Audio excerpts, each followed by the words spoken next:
여러분 안녕하세요. 오늘은 제4장 크리스천의 믿음 생활을 함께 공부해 보겠습니다. 네, 오늘 배경 화면이 좀 독특하죠? 마음에 드시는지 모르겠네요.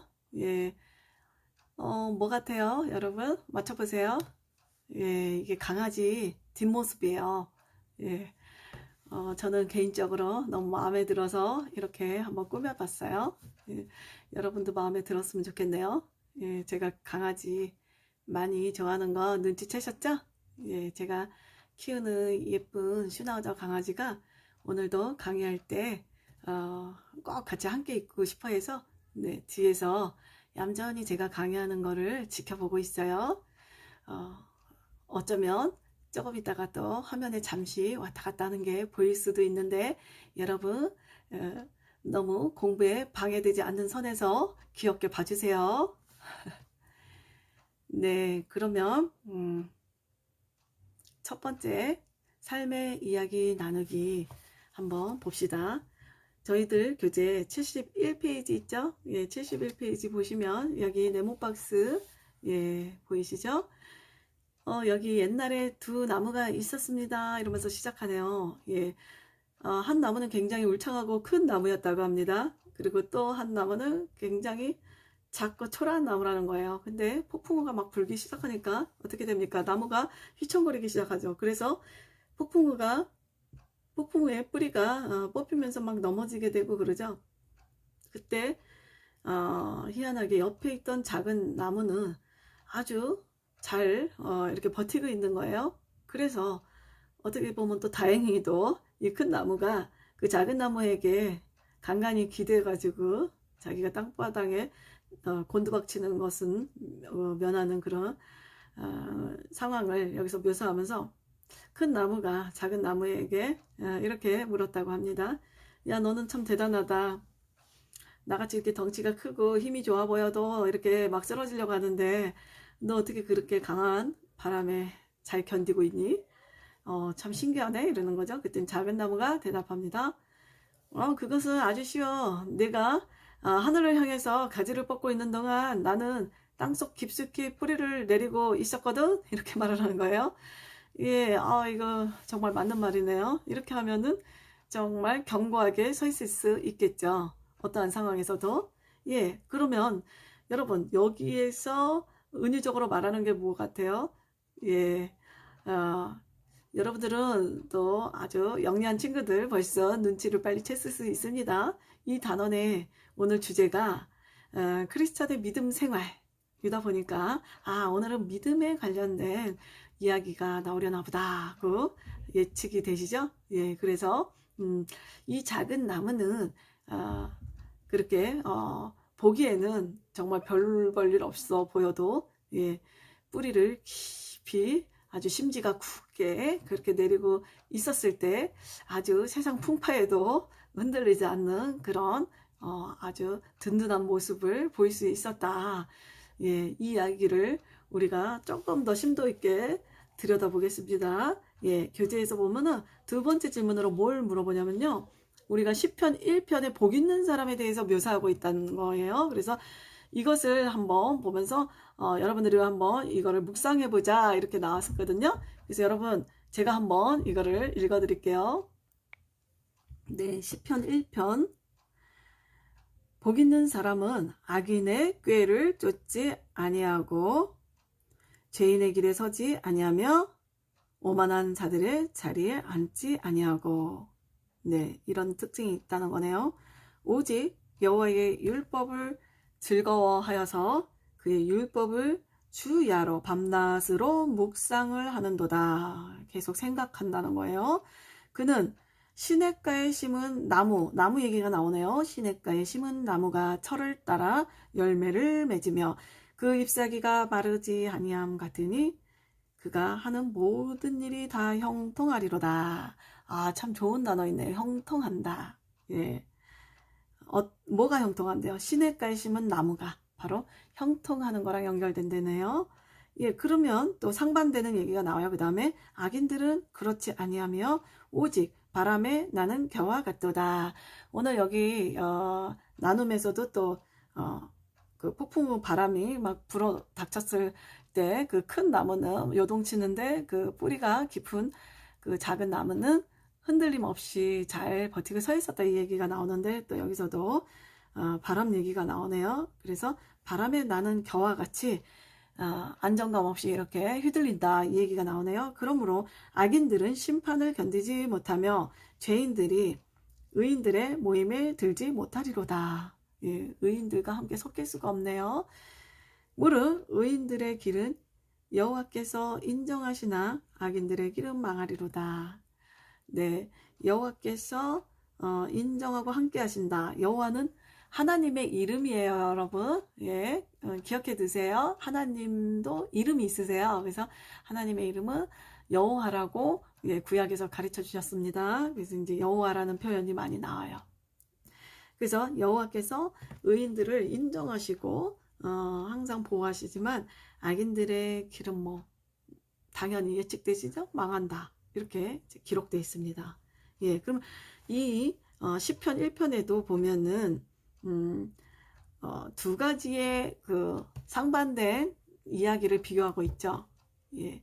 근데 오늘의 교재에도 그 두 나무 이야기로 설명을 하고 있어요. 그래서 여기서 뿌리가 깊은 나무에 대한 비유는 우리의 신앙생활의 깊이를 비유한다고 예상할 수 있습니다. 그리고 성경에 나오는 시편이라는 부분에서도 보면은 이제 복 있는 사람에 대해서 지금 읽어봤잖아요. 그래서 여러분은 복 있는 사람이라는 것이 뭐를 말하는 겁니까?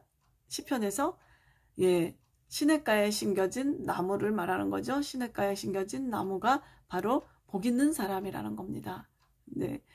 그러면 여기서 여러분 시냇가에 심은 나무란 어떨까? 한번 우리가 더 깊이 생각해 봅시다. 먼저 이 글이 쓰여진 배경이 되는 이스라엘에 대해서 한번 생각해 보죠. 예, 이스라엘이 지금도 뭐 그렇게 살기 좋은 환경은 아닙니다. 예, 사막 지역이고 그런데 그 당시 이 시편이 기록될 그 당시쯤엔 또 어땠을까요? 더 많이 열악했겠죠, 환경이. 그래서 사막이 많고 나무도 자라지 못하는 아주 환경이 좋지 않은 그런 지역이었죠. 근데 그런 곳에서 복 있는 나무를 설명하기 위해서 어떻게 표현했냐면 시냇가에 심겨진 나무다. 여러분 시냇가에 심겨진 나무, 이 시냇가에 그 사막 지역의 시냇가를 찾아보기가 쉬울까요? 쉽지 않죠. 참 시냇가라는 거 찾기 어려울 거예요. 예. 그런데 그 시냇가에 이렇게 나무가 심겨져 있는 거예요. 그럼 그 나무는 어떨까요, 여러분? 또 여기서 제가 솜씨를 한번 또 발휘합시다. 여러분 이렇게 시냇물이 이렇게 흐르는데 나무를 그려야 되겠네. 나무. 아이고 나무를 잘 못 그려서 어떡하나. 그래서 나무가 이렇게 있는데 이게 이 S펜으로 하다 보니까 미끌미끌해가지고 더 잘 안 그려지기는 해요. 그래서 여기 나무가 이제 시냇가 있는데 이렇게 있는데 이 나무가 뿌리를 내리겠죠. 뿌리가 이렇게 시냇가에 있는데 근처로 이렇게 뿌리가 이렇게 좀 내려지겠죠. 아무래도 이렇게 뿌리가 깊이 이렇게 쭉 내려가겠죠. 점점. 그리고 여기 땅 쪽에 이제 자란 건데 여기 너무 밑으로 내려와서 그렇네. 예, 그래서 이런 나무가 이제 이 시냇가 근처에 이렇게 나무가 있는 건데 이 나무는 이 옆에는 다 뭐냐면 사막이에요. 사막이니까 사막은 이렇게 모래가 막 이렇게 있겠죠. 다 모래, 허허벌판에 다 모래밖에 없겠죠. 근데 이런 곳에서는 식물이 자랄 수가 있을까요? 식물이 조금 이렇게 자라가다가도 죽고 자라다 죽고 이러겠죠. 그쵸? 근데 어떻게 이 나무는 시냇가 옆에 이렇게 서 있게 됐어요. 그래서 여기에서 아무래도 이제 뿌리를 내리다 보니까 이 물이 접촉되잖아요. 그래서 계속 그 생명의 근원이 되는 이 물줄기가 계속해서 공급을 해주게 되니까 이 나무는 생명력 있게 계속 살아갈 수 있게 되는 거죠.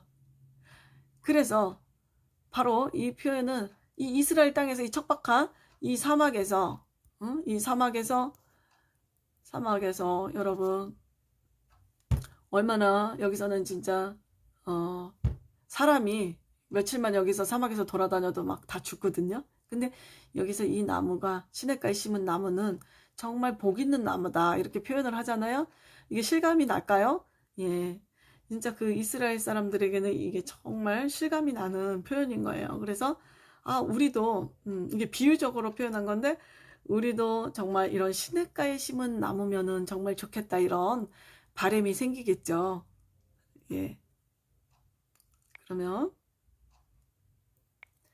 이것을 우리 삶 속에서 한번 적용해서 들어가 봅시다. 예. 우리 삶 속에서도 사막과 같은 이 땅이 있죠. 그래서 우리의 삶 가운데서도 세상을 살아가다 보면은 그 물가 같은 그런 아주 편안하고 좋은 시절이 또 있을 수 있지만 또 사막과 같은 그런 시절을 지나갈 때도 있어요. 그래서 우리가 이 세상 밖으로 나갔을 때 그 척박하고 힘들고 그 사막과 같은 그런 곳에서 시냇가를 우리가 만난다면 얼마나 큰 행운이 되겠습니까? 그죠? 왜냐면 이제 사막에서는 사람이 홀로 서 있을 수가 없잖아요. 죽을 수밖에 없어요. 거기서 얼마 못 버텨요. 그런데 시냇가를 만나야 돼요. 그때는 그래야지만 이 사람은 살 수 있거든요. 그래서 여기에서 바로 시냇가, 우리가 시냇가라고 비유될 수 있는 것은 바로 우리가 예수님을 말합니다. 예, 그래서 예수님을 우리가 우리 인생에서 만난다면 우리가 사막과 같은 데서 그냥 홀로 쓰러지는 것이 아니라 정말 그 생명력을 공급받아서 다시 새롭게 일어날 수 있다는 것을 암시합니다. 그래서 성경에는 계속해서 이제 표현하고 가르쳐 주는 말이 있어요. 그래서 그게 뭐냐면 예수님을 만나게 되면은 이제는 사막에서처럼 너희가 목마르지 않는다고 얘기해요. 목마르지 않고 영원히 목마르지 않고 그 생수의 강이 넘쳐날 수 있다. 이런 말이 있거든요. 그래서 영원히 생명을 유지할 수 있는 생수를 우리가 마실 수 있는 복을 받게 된다. 이렇게 또 표현할 수 있습니다.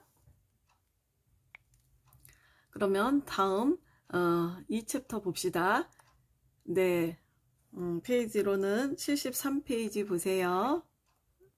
네, 믿음을 통한 구원과 성화를 한번 또 살펴봅시다. 네, 우리가 이 땅에서 우리의 인생은 영원할 거라고 생각하시는 분은 한 명도 없죠. 네, 언젠가는 이 땅을 떠나야 한다는 것은 누구도 다 알고 있는 사실입니다.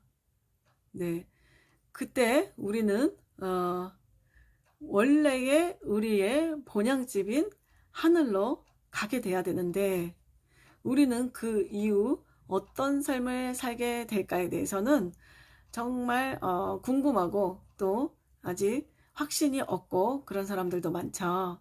그래서 우리 이번 시간 더 깊이 들어가 봅시다.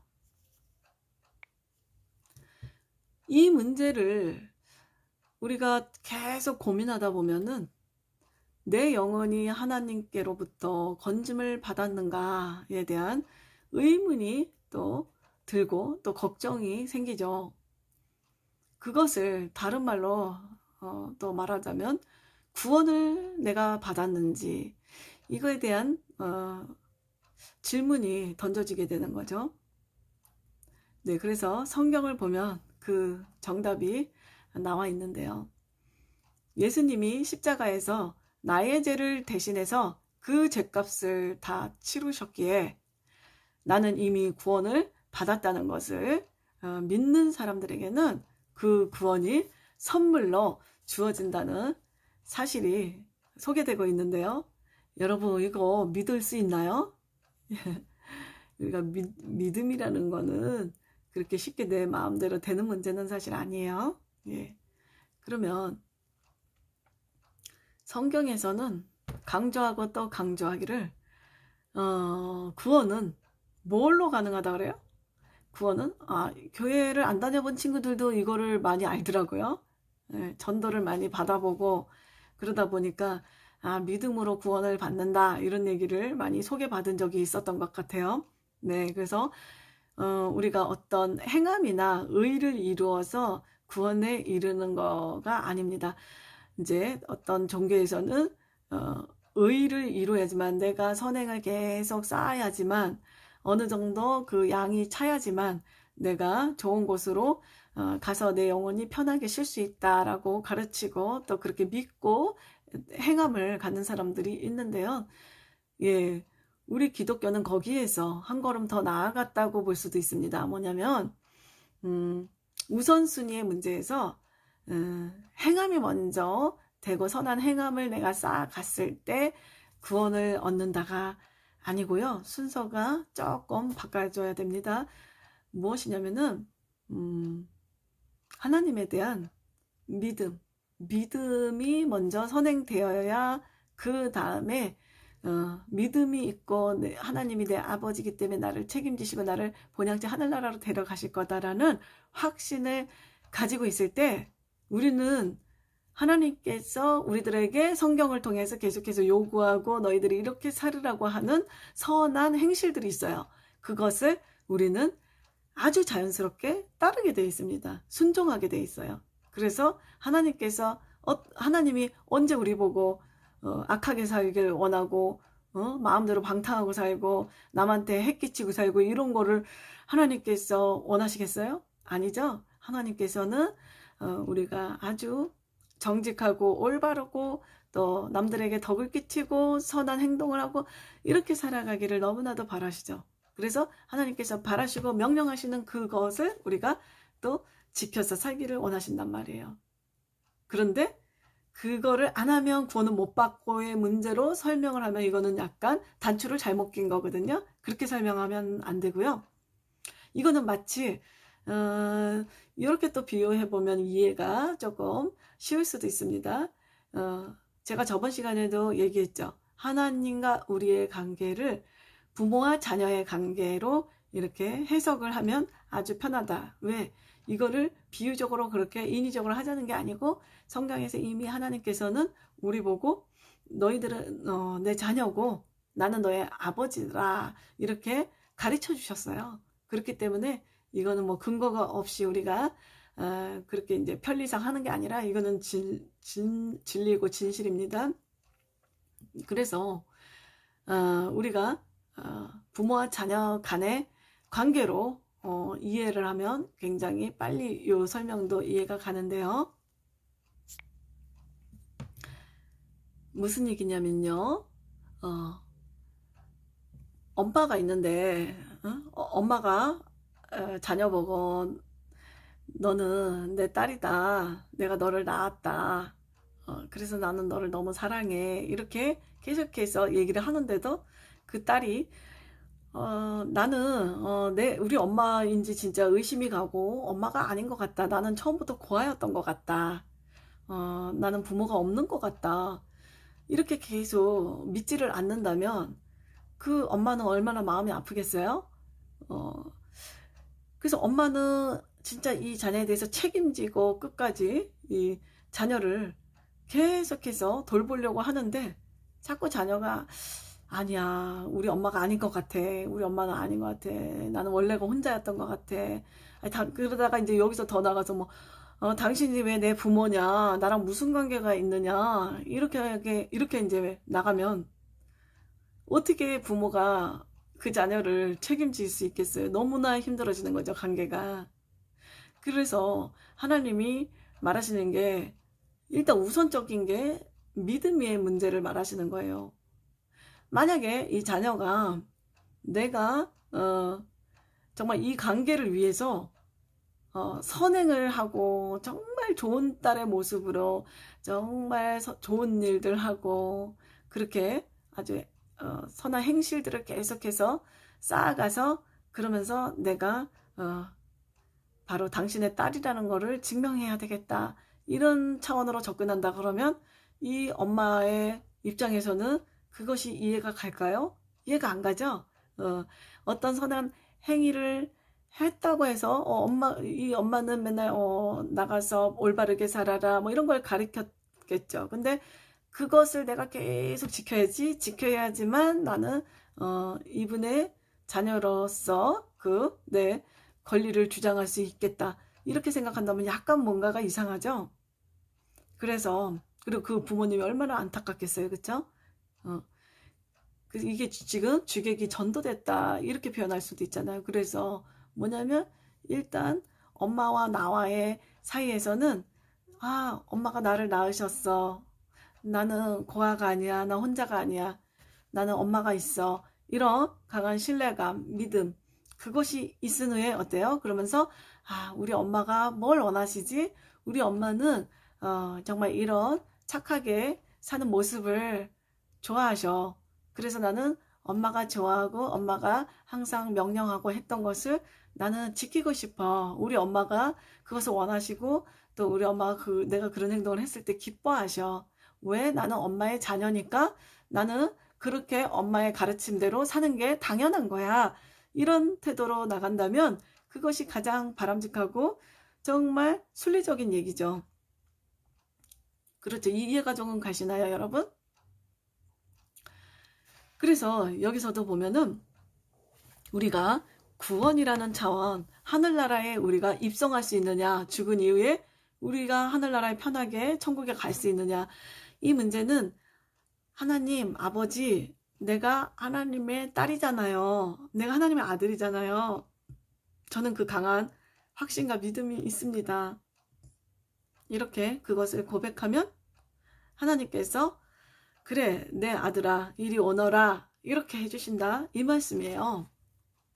근데 그런 거랑 관계없이 나는 당신이 내 아버지인지 그런 것도 모르겠고 그런 믿음도 하나도 없습니다. 근데 그냥 내가 그냥 이 땅에 살 때 선한 행위를 많이 했는데 그것 좀 봐주실래요? 내가 이렇게 남한테 선행 사업하고 이렇게 이런 거 했는데요. 그러니까 내가 좀 천국에 들어가게 해주세요.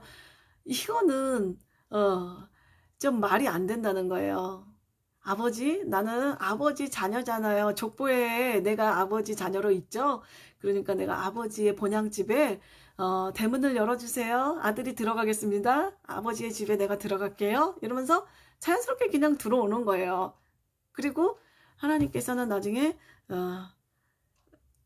하늘나라에서 선한 일을 했고 잘못했고 이거에 대해서는 하나님 또 우리가 심판대 앞에서 또 그 저울에 이렇게 달아보듯이 우리가 어떻게 살았는지 그거에 대해서 또 하나님께서 심판자 되셔서 또 얘기를 해주시죠. 근데 가장 중요한 것은 우리의 구원과 직결되는 그 문제는 바로 믿음의 문제라는 거 여러분 꼭 알아두셔야 됩니다. 그리고 이거는 알아둔다기보다 여러분들이 이것을 정말 깨달을 수 있으면 정말 좋겠습니다. 네. 그런데 이렇게 우리가 이 구원이라는 걸 믿음으로 막 믿으면 된다 이랬는데 그냥 믿는 것은 참 거저 받았다 그러는 거예요. 우리가 공짜로 받았다. 우리가 어떤 선행을 많이 어느 정도 쌓아야지만 1년에 선행 100개를 쌓아야지 되고 뭐 이런 것이 없다는 거예요. 그래서 우리가 그냥 거저 받았다는 거예요. 그래서 이거를 거저 받은 사람들의 태도가 어때야 되는지 우리는 또 생각해 봐야 된다는 겁니다. 그래서 그 모습은 구원을 주신 바로 예수 그리스도의 본을 따르고 그분의 성품을 닮아가려고 애쓰는 모습이 나타날 수밖에 없죠. 아까 말씀드린 것처럼 엄마가 원하는 모습, 엄마가 지시했던 거, 명령했던 거, 요구하시는 거, 그것을 우리가 따르려고 애쓰는 것은 아주 자연스러운 반응이 되는 거죠. 이래서 이전에 취하고 타락한 나의 모습들, 악한 모습들 이런 것들을 버리고 새로운 사람으로서 살아가는 모습이 나타나게 되겠죠. 예, 그것을 우리가 성화라고 합니다. 예, 조금 유식한 말로 성화라고 하는데요. 그래서 여러분들 조금 교회 다니는 사람들, 크리스천들에 대해서 오해의 소지가 전에 있었다면 그것으로 이렇게 정리해 보세요. 뭐냐면 크리스찬들이 구원만 받으면 행위는 그럼 마음대로 막 살아도 되는가? 이렇게 착각을 하는 사람들도 있었어요. 근데 그것이 아니에요. 그걸 오해해서 들으면 안 되는 거고요. 한 차원 더 높은 거예요. 나는 내 그 권위가, 내 위치가 하나님의 자녀의 위치 선상에서 시작하는 거예요. 하나님의 자녀라는 것을 믿음으로 고백하고 그것을 믿고 그 연후에 우리는 어떤 행동이 나타나야 되느냐, 성화의 모습이 나타난다 이거죠. 왜? 하나님의 자녀된 모습이라면 그거의 격에 맞는 모습이 우리 삶 가운데서 나타날 수밖에 없는 거죠. 그런데 내가 구원을 받았고 그리고 하나님의 자녀가 되었다고 떠들고는 다니는데 그의 모습 속에서 계속해서 악한 모습이 나오고 남한테 해코지하고 이런 모습이 보인다 그러면 그 사람이 진정으로 성화가 됐다, 구원을 받았다라고 볼 수 있을까요? 그 열매를 통해서 이 사람이 정말 구원받고 하나님의 백성일까라는 것에 대해서 우리는 의심이 들어가게 되겠죠. 네, 뭔가 잘못되어 있는 모습이죠. 그것은 굉장히 아주 순리적으로 보이는 모습은 아닙니다. 이게.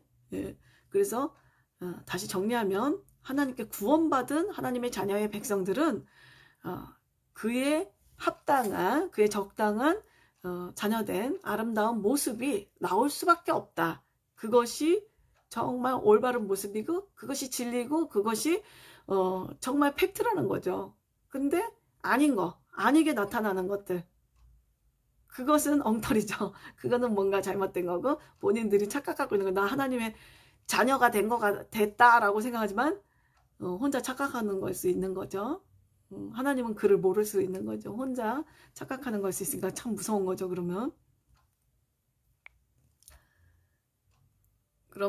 여러분 3번, 성경에서 말하는 믿음이란 어떤 걸 말하는 것까 봅시다.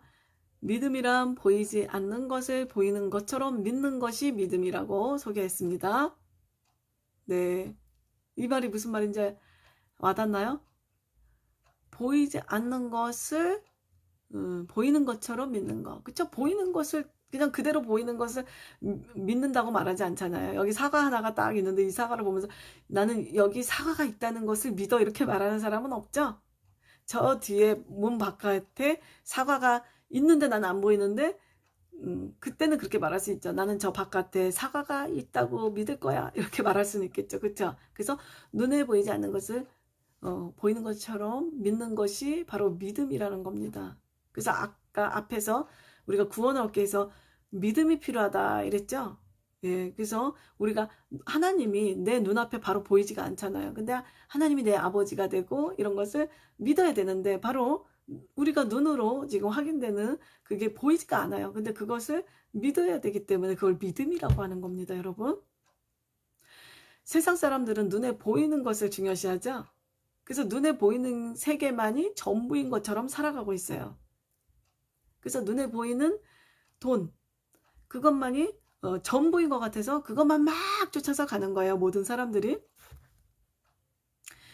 그리고 또 눈에 보여지는 거, 뭐 현상, 그런 것들이 딱 눈에 앞에 딱 보여서 나타났을 때 그것을 보고만 이제 믿겠다 이렇게 말을 하죠. 네. 그래서 그러면은 그걸 믿음이라고 할 수 없다고 그랬죠.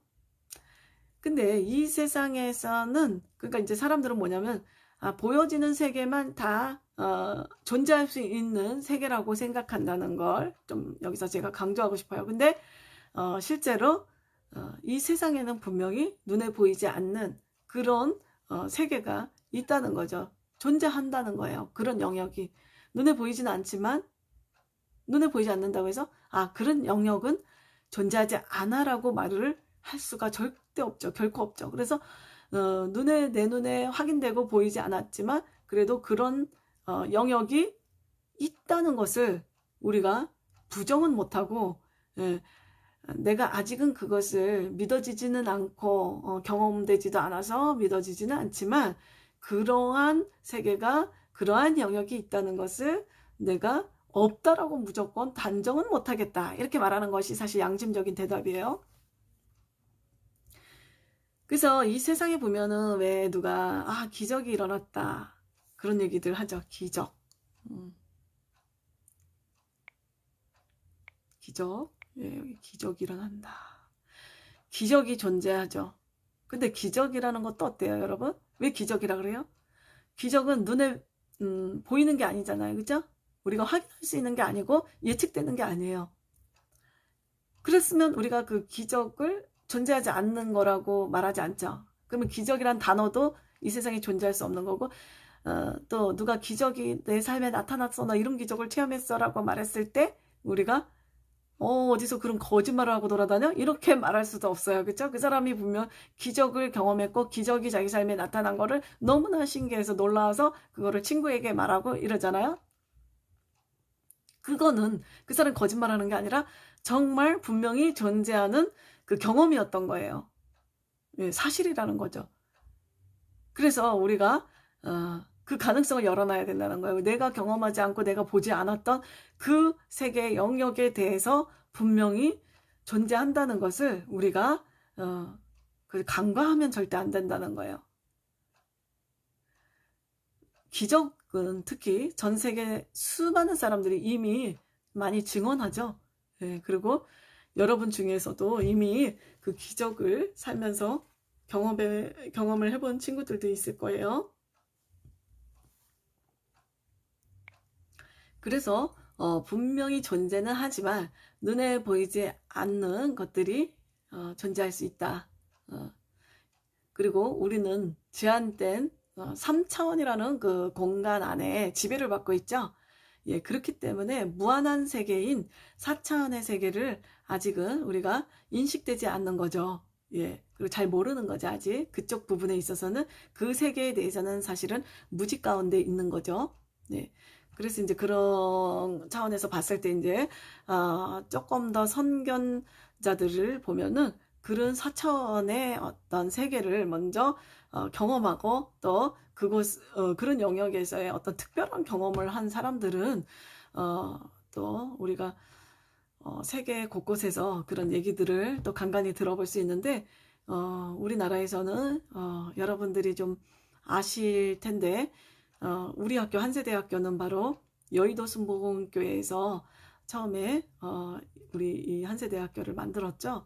예, 근데 그 여의도 순복음교회에는 그 초대 목사님인 조용기 목사님이라고 계십니다. 그래서 이분이 우리나라보다 사실은 세계에 나가서 더 많이 영향력이 있고 또 세계에 나갔을 때 모르는 사람이 없을 정도로 아주 많이 유명하신 목사님인데요. 이 목사님이 왜 유명해졌느냐?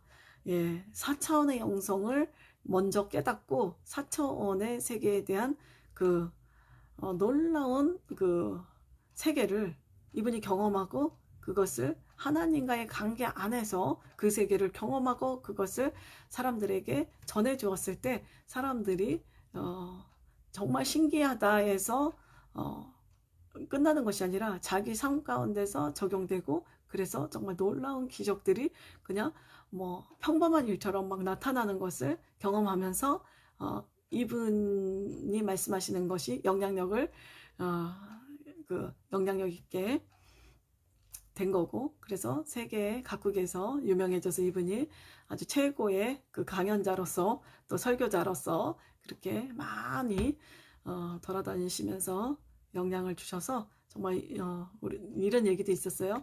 우리나라 사람들이 뭐 외국에 가가지고 뭐 패스포드 잃어버려서 헤매고 막 그럴 때 조영기 목사님 이름을 얘기하고 한국에서 왔다는 얘기를 했을 때 어떤 사람이든 보면은 뭐 도와줬다 이런 얘기도 하는 그런 예화도 있는데요.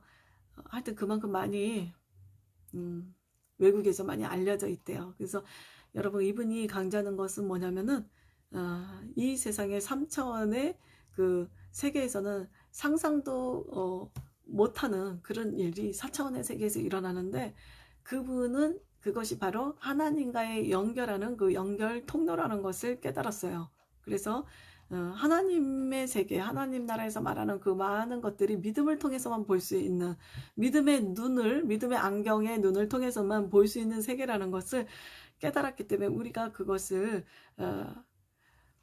기도를 통하여, 영성을 통하여 나갈 때에 그것이 그냥 다른 세계가 아니라 지금의 내 세계에서 바로바로 경험되는 세계처럼 된다는 것을 깨달았어요. 그래서 이분이 이제 4가지를 강조하는 게 있어요. 예, 그래서 이제 그거는 또 차차 알려드릴 거고, 예, 그래서 우리가 내가 모른다고 해서 존재하지 않는 거라고 우긴다면은 그것은 마치 우물 안에 있는 개구리가 우물 밖 세상은 없다고, 우물 밖에 무슨 세상이지, 이 우물 안이 전체 세상이지라고 우기는 거랑 같다고 우리가 할 수 있습니다. 네, 그리고 그래서 성경에서 아주 중요한 얘기를 했는데요. 믿음은 바라는 것들의 실상이요 보이지 않는 것들의 증거가 된다. 이 말은 참 어려운 말인데요. 여러분, 이 말을 제가 좀 풀어드리면, 마음에 믿음이 생긴다면, 예, 그것은 우리가 바라는 것들이 이미 이루어진 것이나 마찬가지라는 거예요. 이미 이루어진 것이다. 이미 이루어진 것. 예, 아직은 보이지 않는 것들이지만 믿음이 있다면, 믿음이 생겼다는, 아주 자그마한 믿음이라도 그 믿음이 생겼다는 것만으로도 이미 이루어졌다는 증거가 된다는 거예요. 예, 내 마음에 조그만 믿음이, 겨자씨만한 믿음이 하나가 자라면 그것이 열매를 맺게 되는데, 그래서 믿음이 내 안에서 들어와서 아, 내가 믿음이 생긴 것 같다라는 거를 확인하잖아요. 그러면 이미 그 일은 이루어지게 돼 있다는 거예요. 그래서 아, 이 일이 이루어질까 안 이루어질까 궁금하다면 여러분 안에 믿음이 있는지를 보면 돼요. 믿음이 좀 생겼네. 믿음이 생겼네. 이러면 아, 이것은 분명히 나타나는 것이다. 이제 나타날 것이다. 이루어질 것이다. 그것은 바로 내 안에 믿음이 있다는 것이 증거가 된다. 이 말입니다, 여러분. 그래서 따라서 믿음은 아주 매우 중요하다. 제가 이거를 강조합니다. 그래서 앞에 부분에서도 제가 말했죠.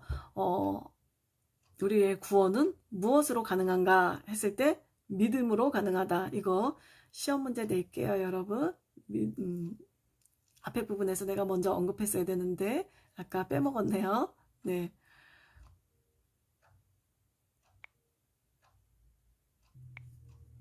네, 제가 앞으로 다시 갔는데 앞에 부분에 아까 요 말 있었죠? 성경은 말하길 구원은 믿음으로 가능하다. 제가 일부러 가로까지 해놨었는데 예, 기말고사 때 이렇게 낼게요. 구원은 가로로 가능하다. 믿음으로 가능하다. 이렇게 믿음이라고 써주세요. 네, 그러면 잠깐 쉬고 예, 2부에서 뵙겠습니다.